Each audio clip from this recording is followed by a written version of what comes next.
Welcome, everyone, to Wormhole Extremists, our rewatch of Spirits. My name is David, and I'm with Evie. Hello. And Nicole. Hello. And that's Tritone. Not Tritonin. That's Trinium. You immediately put it in the bin, David. I sure did. Isn't it like really brittle initially until Yes, you like refine if it's it? not refined, yeah, exactly. God, look at me with the facts. More trivia. Looks like shiny granite. Yeah. Wow.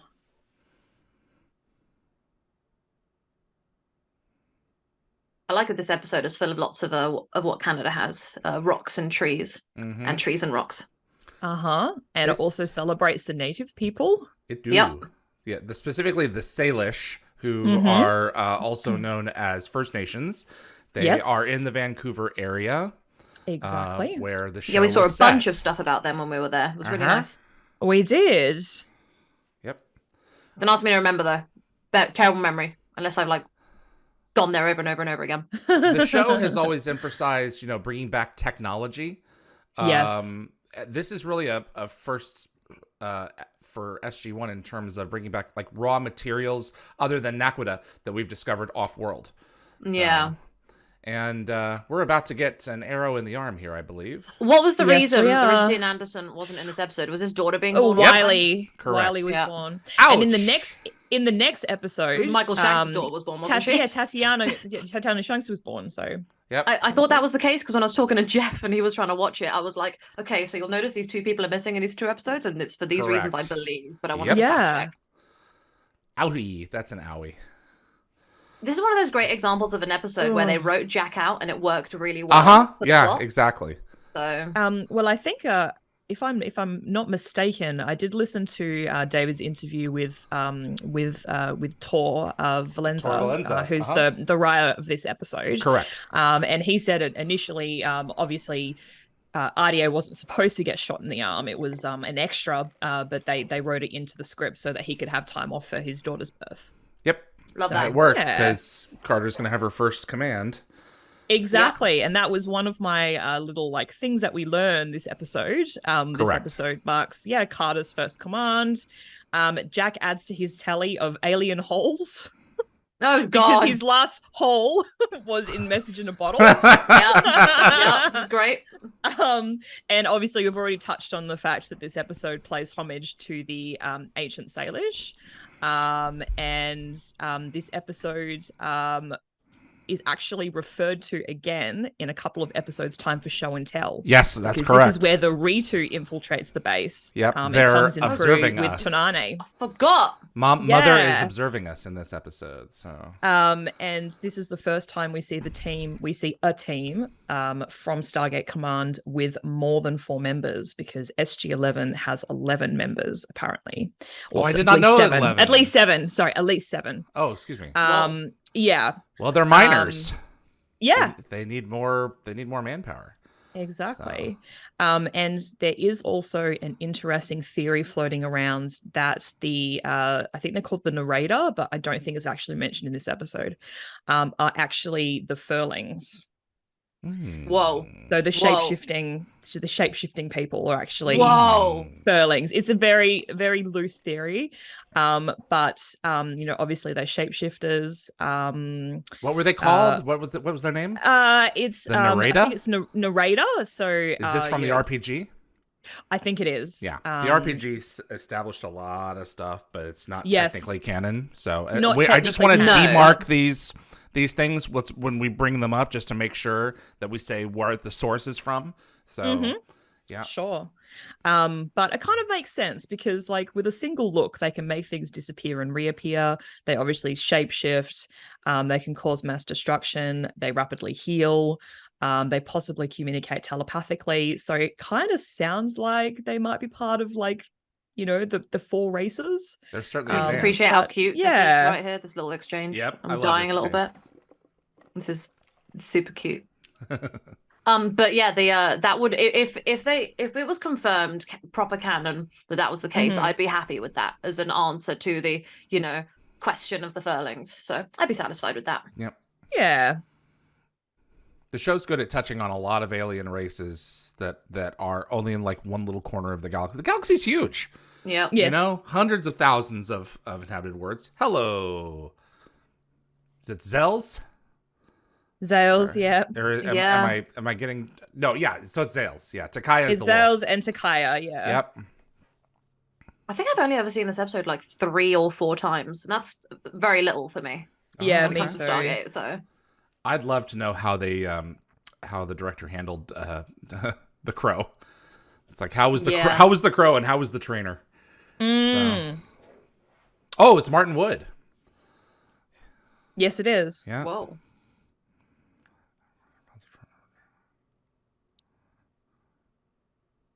I think I like this episode because it starts out as a bit of a mystery in like, you know, like a slightly longer mystery than a lot of other episodes.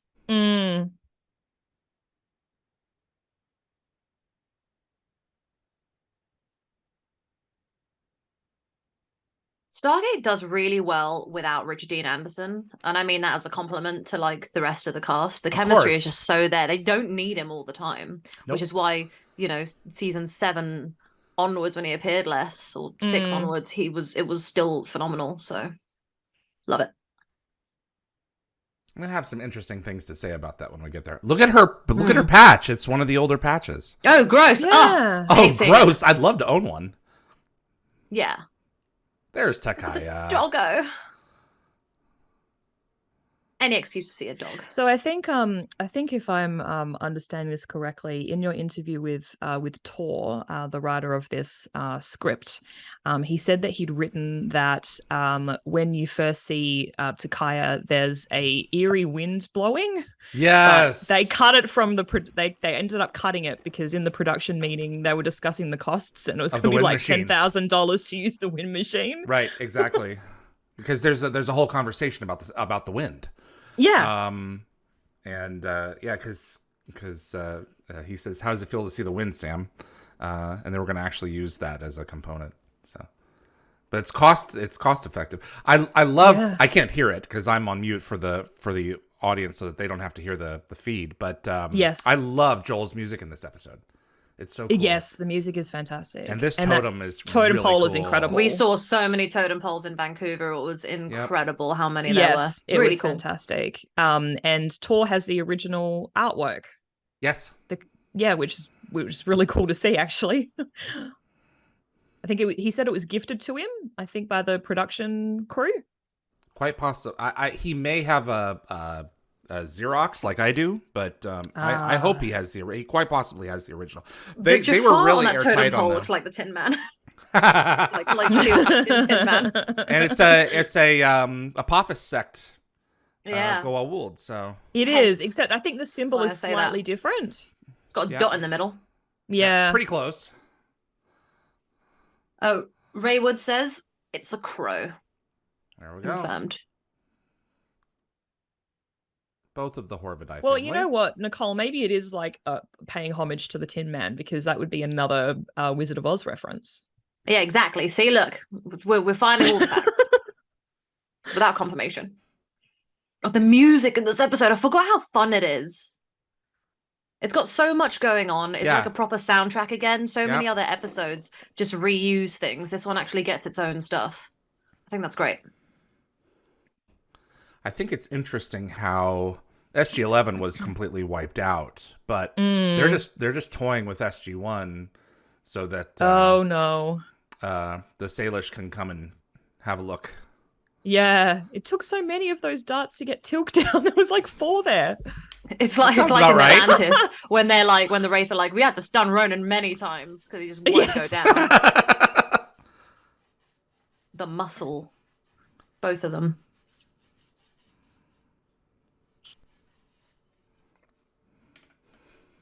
Hello, canoe. Boat, I was going to say. Yeah. I'd love to try making a canoe. So that logo right there, that one hung over the production office in the stairwell for years and years afterwards. Oh, okay. I mean, if you've made something for the show, hold on to it. Have they reused that pillar before? Quite possibly.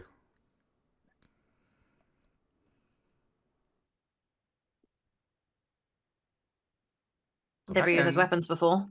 Yeah, where have I seen them? Korai? Korai, yeah. Yeah. Yeah, they just redressed them. Oh, okay. Mm-hmm.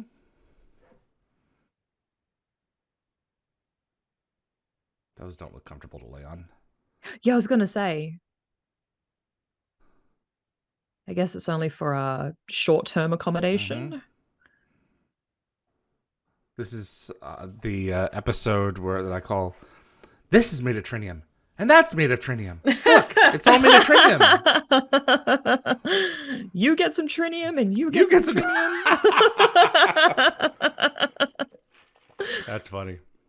I would have loved that artwork in my living room. That's really cool.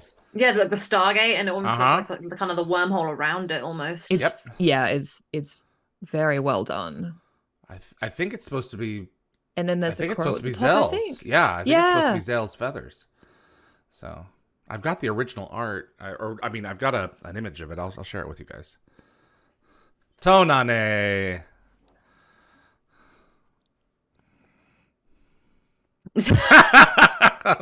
Shorten it for me, please. So Lockwatcher made a good point that I was supposed to bring up earlier, that this is the first episode for Alex Zahara. Yes. I think he's credited as appearing in 7 episodes, which you said in your interview with him is a little bit inaccurate. Because I think he is in over 100. He does over 100 different characters anyway. And he's the most that's the most of any reoccurring actor on the show. Yep. And I think he originally auditioned to be a resident in The Gamekeeper. Yes. But he decided to take another job. And he considered it to be kind of lucky because the audience would have seen his face and it would have been harder for him to return as like a different character. Yeah. But he said that he has an affinity for makeup. So he doesn't mind being in the chair for long periods of time. And I think he attributes that to being born on Halloween. So that was kind of cute.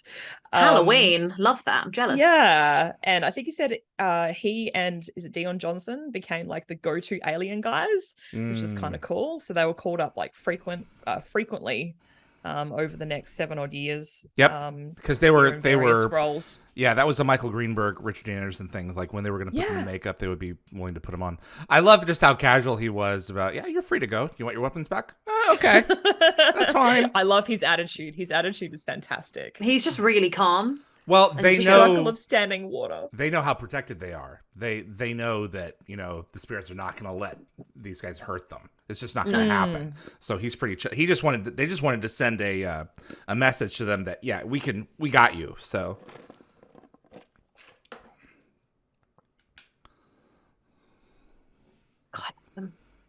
I think that's one of the reasons I like this episode. I like Tonane. He's just really... He's great. I'm trying to get him on the show. His vibe is nice. They always go to planets where people are like either really hostile or kind of too nice. And he's like a nice middle ground where he's like, look, I'm chill. I don't really care what you're offering. I just want to, go about my business. They mainly just want to be left alone. I do love that the girl is in charge. It's just, go Sam. Makes me really happy.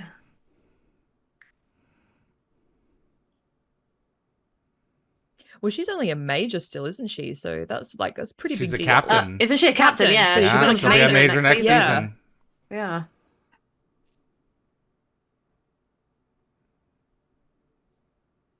I feel like he's saying this based on the last time they had to go out in Thor's hammer and she was a bit more aggressive on the locals. And he's like, be a bit more respectful. Just do go along with it. It's cool to see the attitude carrying over. If the mountain's in a good mood, we get some key in the river. I wish we still thought like this. Like there's something nice about just having that kind of thought process. I mean, if you're willing to wait around for the mountain, then sure. Yeah. We're also impatient now. Yep. Progress. For better or for worse. I love that Daniel's like, where's my ceremonial dance, bro? Yeah, it's kind of a little bit of a narrow viewpoint. It is for Daniel, but I guess he's just always wanting to see culture at what he expects it to be, and it just it didn't deliver today. Yeah. Now I think I saw somewhere that they actually used huskies instead of absolutely actual wolves. Yep. I was gonna say that looks like a husky. They used a string. I think they used like a string to make the tail hang lower, like it would with a wolf. Yeah, they pull it down. Because huskies' tails, naturally go higher. Yep. It's the same technique for the White Fang films. So big eyes you have. It's hilarious. I miss my dog now. Where's your dog? Next room. She's not dead. It's fine. We're good. Okay.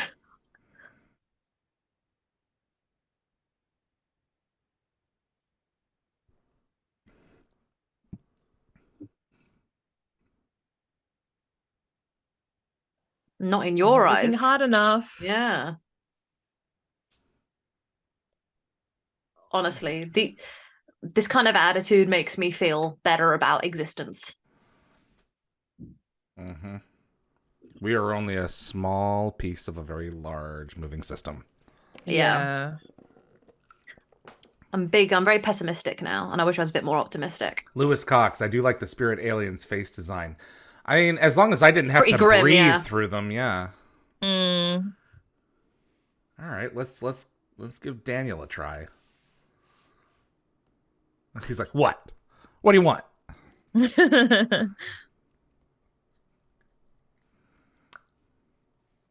Yeah, I think crows are cooler than ravens because they like remember people's faces. Well, they're quite clever. I'll share some stories later on. They're really amazing. You can make friends with them. My favorite book that I'm reading at the moment is called Six of Crows, and it's about some people that call themselves the Crows based on their intelligence and their ability to remember people and cherish. I love how Sam's the skeptic. I think that's cool. Yeah, she's doing her thing. She did it last time in a. And Daniel's like, but I think I heard that. Sam's like, shut up, just move on. Trying to channel her inner Jack. He'd be the one who's like super skeptical. So yeah. But I mean, still, if the Salish are the key, you might as well play along. So for sure, that's true. The fog machines are cool.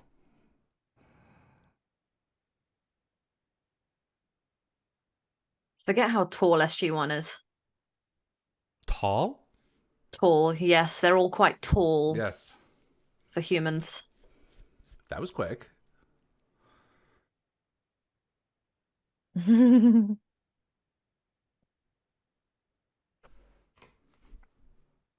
you know the difference between a raven and a crow?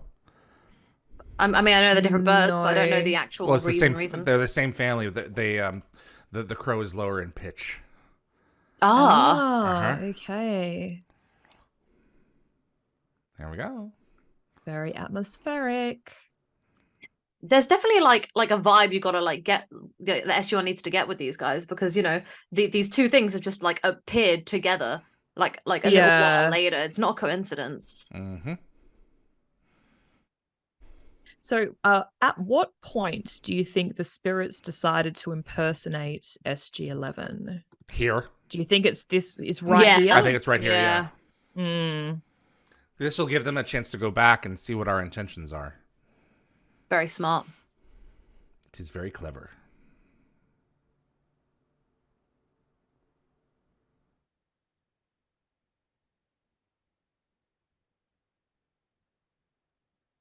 When was the last time we saw him? Was it our favorite episode from season 1, bloody First Commandment? That was the last time we saw Roger Cross? Yes. Connor. Yep, that's right. Lockwatcher, I can't watch this episode with my dog Vala in the room. She attacks the screen anytime there are dogs. Oh. I don't like there to be dogs on my TV when my dog's around, because like if they like cry or whimper, she'll like panic. So I'm like, oh, no. Oh dear. So this could have been averted if Connor had killed the charges. Yeah. I forgot about that. They did ask them. Mm.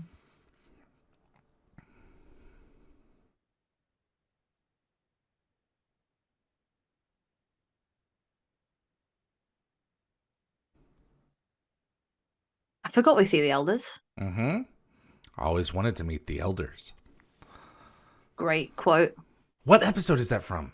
That's what I'm trying to remember right now. It's not the Nox.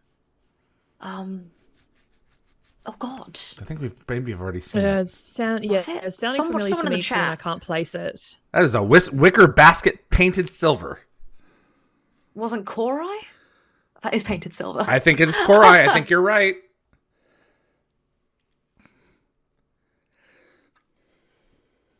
And I love it here. They're willing to share the it's because we're violent. Yeah, how we do it. Yeah. We're impatient and we want big guns that go pew pew. Yeah, they just don't like the methods of extraction. Well, I mean, we thankfully find the trinium elsewhere, and it allows us to have really big spaceships really soon. Yes. So, and frankly, win the war with the replicators. So, yep. Naquita, trinium, and carbon is what the O'Neill is made of. Really good snack. Replicators love snacks. Mm-hmm. Can you imagine a trinium replicator? They'd be indestructible. I want to eat whatever that yellow cube was from season 4 that Thor really likes. The one that Sam hated? Yeah, I want to try it. Oh my God. Yeah.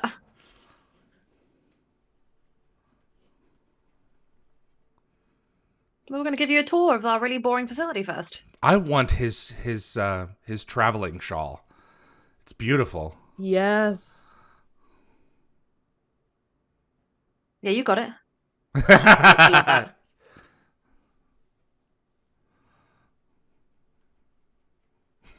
His smile. So awkward. Yeah, gotta make sure you're not Goulded. Here's Dr. Warner. He's so interested in the glass. In the moving pictures. Yeah, I've seen enough. That's too violent for us. Mm-hmm.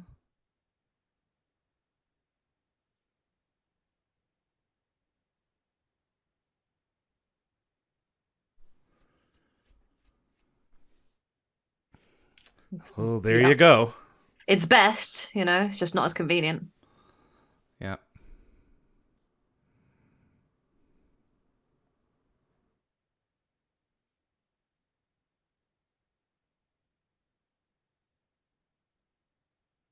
Fortunately, trinium is not isolated to your planet.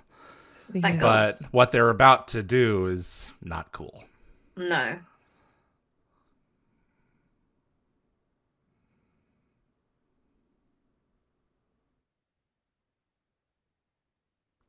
By the way, you came from here.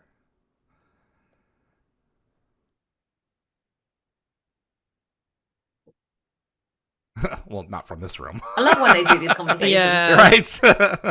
He did such a good job in this. Well, all of them did, but yeah. He's a really charming guest on the show. Yep. Yeah, so I was reading the extraction from the RPG, which we've all agreed may not be 100% canon, but what it said was that the narrator, the guild people, were already on planet when the Goa'uld kidnapped the Salish people from Earth and brought them there. And after watching and observing the poor treatment of them, they fought off the Goa'uld and freed the people. And then they decided to remain on the planet and coexist with them in the form of the spirits to protect them. As Alex Zahara said in your interview, David, the people adopted the personas of the Salish people's beloved gods to make them feel more comfortable and to more make an easier transition into the new world, which I thought was really well put. And to coexist with them. Yeah, exactly. Yeah, this is one of the times that I disagree with George.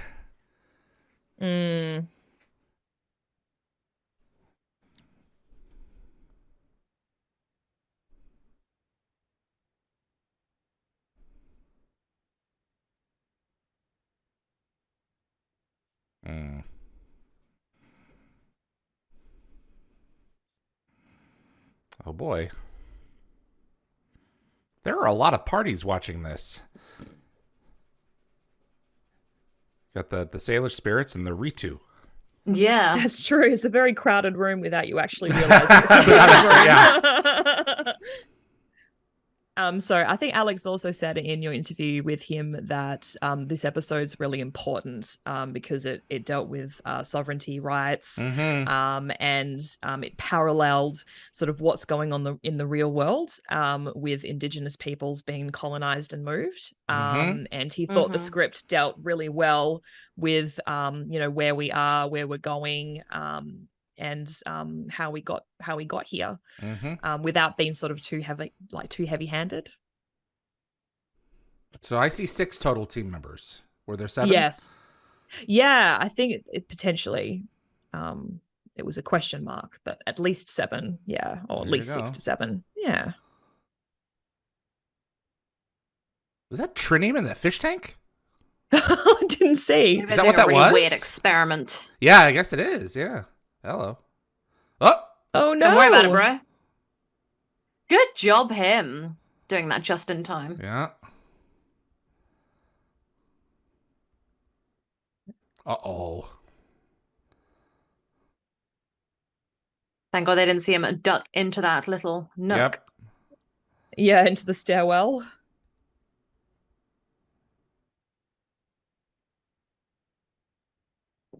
I would do anything to visit this set. I'm so sad.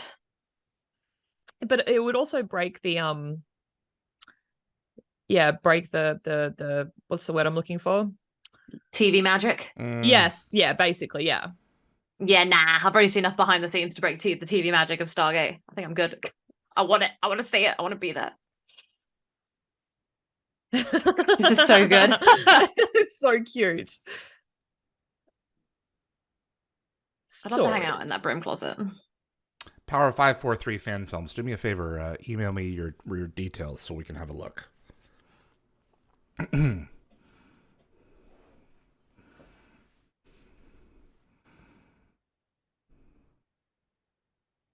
People are going bye-bye.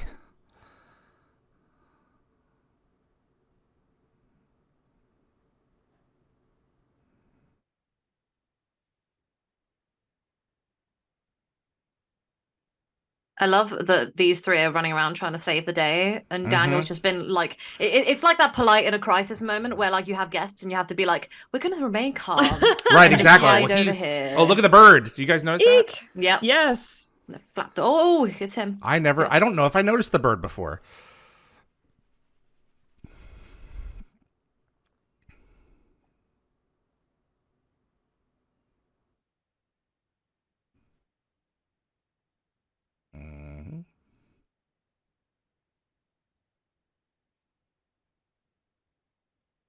Meaning? Good job blowing your cover, you moron.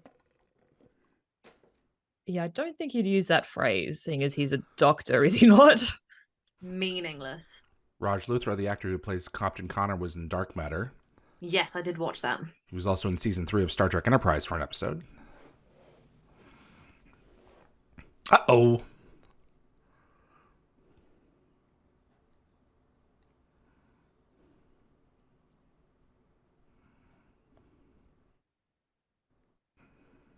Well, we don't right now. The head movements are really interesting.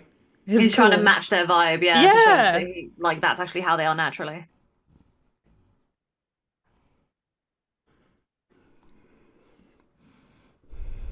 Took a little too much time with those elbows there. Cool shot, though.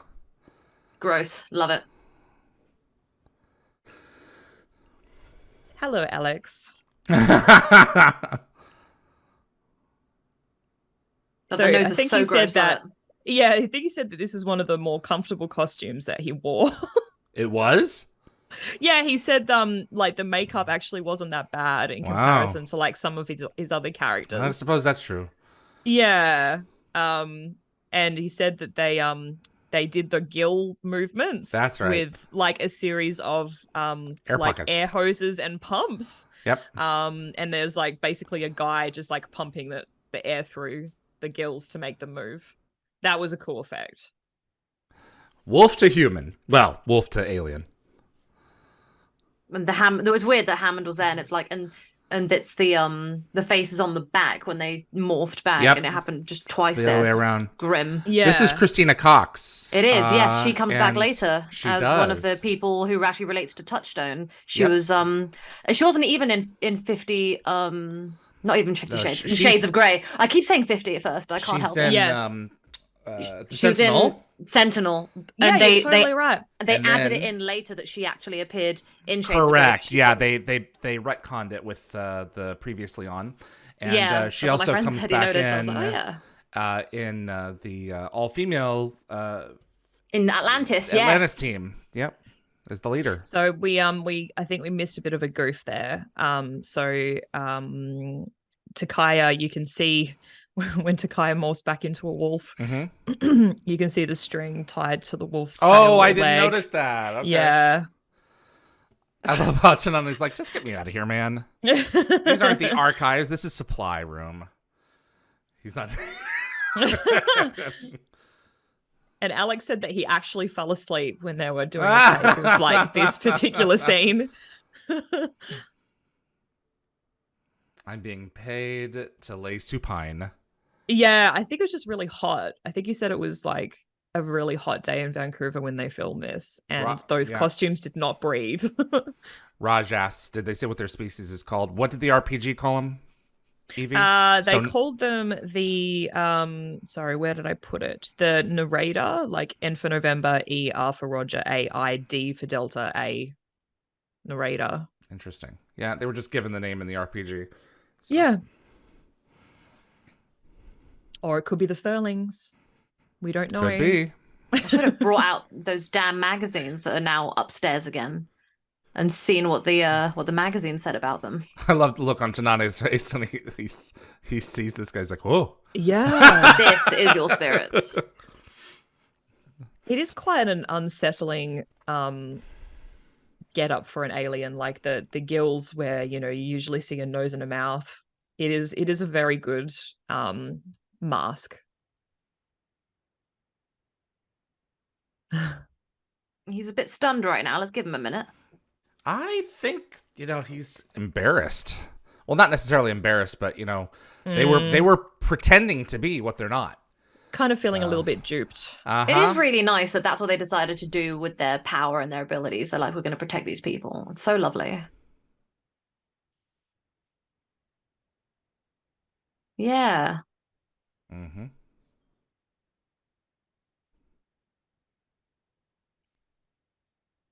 He wants to get Tonani back. Tonani won't know that. Unless you had a reason to.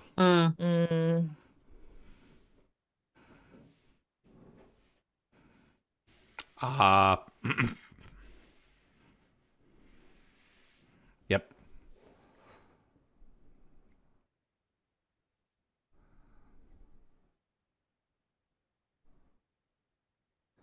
Well, crap. I'm looking out behave.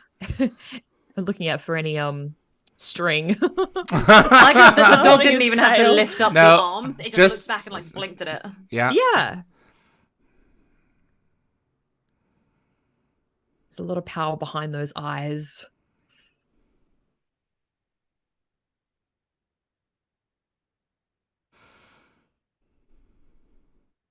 Do we know where we eventually found Trinium? Because I forgot. Do we know what? Where we eventually find Trinium. They're the enemy mine planet. Whoa! What? That's season 7. Yep. Jesus. We already had Prometheus by that point. What the hell do we make Prometheus? Is it Naquita or Trinium in the enemy mine planet? I thought it was Naquita. Maybe Naquita. I think it's Naquita. We find Trinium on several other worlds, but we're not. One of them is the Tolan planet. So. Okay. Yep. Yeah. Yep. It could be that once they blow it all to hell, we go back to start mining it. I mean, God, why not? It's just laying around there after all.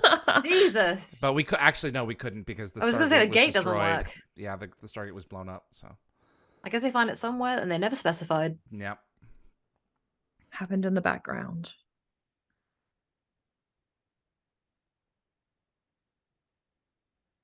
Hello, dog. Hello, doggy. Let me go talk to her. I want to give that dog a cuddle. So apparently when she cocks her head, that was Martin Wood, the director, going to the dog. Oh, it's cute. That's so cute.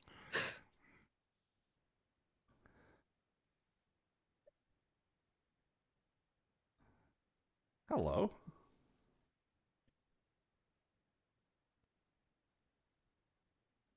Oof. Damn it.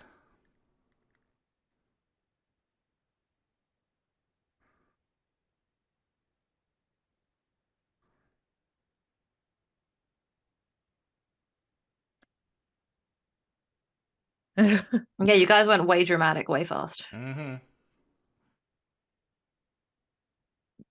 I can sing a round of if you know where Zales is, clap your hands. No. Oh, Evie, that's so good. Oh, it's so funny. cheesy. I love it. Dadgummit.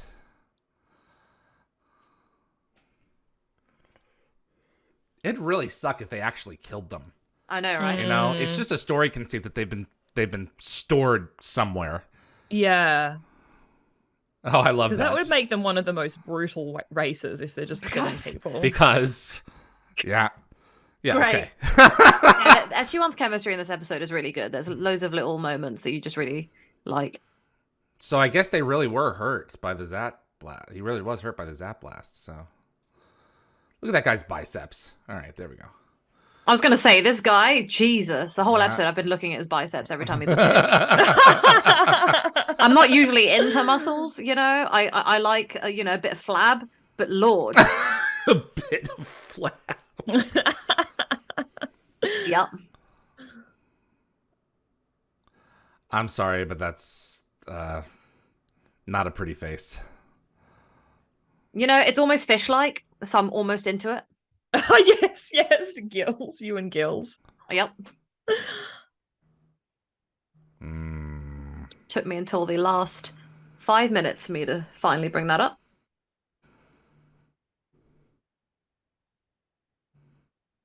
They've either adopted or delivered the tenets of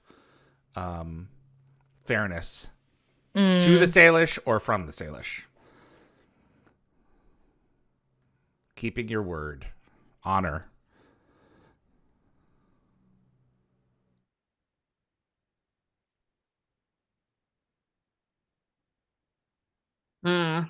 Well, we make mistakes. Let's forgive and move on.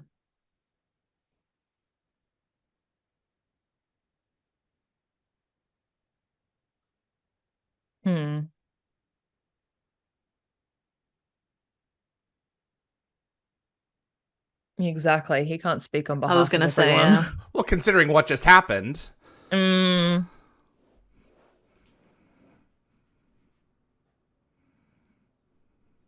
It's a good point. They don't use the Stargate.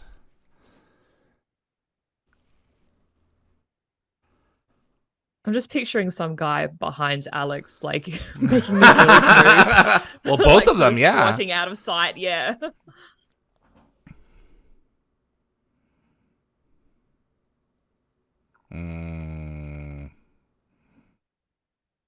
It sure looks like it.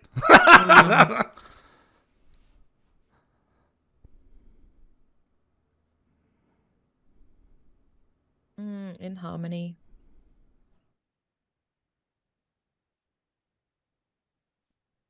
Oh boy. Well, maybe if you shut down the Stargate and buried it, this wouldn't have happened. Yeah, exactly. Yeah, that seems like kind of a really obvious solution. So they scatter the key through the rivers. Oh. It's not the mount. It's not like earthquakes or anything. I think it's interesting how we are the ones who encourage them to trust the people that they've been watching for, well, a long time. Yeah. Give them the kind of confidence to finally be themselves. Mm-hmm. It's just, I guess it's just something they haven't considered. Yeah. I really like the fact that Daniel was like, there are still people here who are very much like the Salish that, you know, still stick to their cultures and, you know, don't kind of follow our way. And it's like, yeah. You know? Yep. So they have this teleportation is really cool. I guess it's just teleportation. So it is very convenient. Yep. Too convenient to keep them around. So the lady standing behind Jack right now, if you look at our profile photo for this episode, she's got her arms just crossed like, okay, I'm tired of waiting. It's very casual. And there's a guy that's like kind of like stretching or something behind her as well. That's true. So what do you think of your gods? Or your spirits? Oh, isn't his response like really cute? Isn't he going to say that like the cutest thing? Oh, I'm excited. Whatever makes you happy. Yeah. He's like, what form do you want?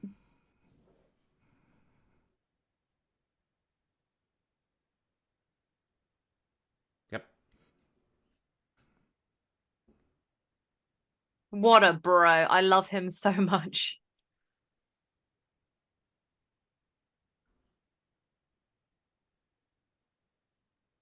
And they have Stargate control. So that could be a reasonable indication that they might be Furlings. Yeah.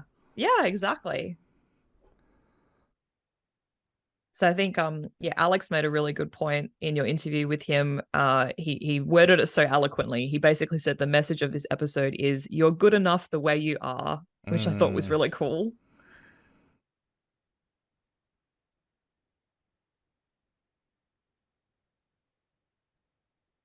Nice.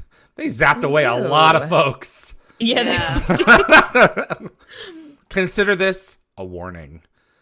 I've just come up with a really good excuse as to why they didn't bury the gate yonks ago. And that is that they don't want to mess with the natural evolution of their people. So if they discovered the gate and decided to start, you know, doing stuff, they didn't want to limit them. Yeah, I'd say that's a pretty good assumption. That is now canon for me. That is now canon.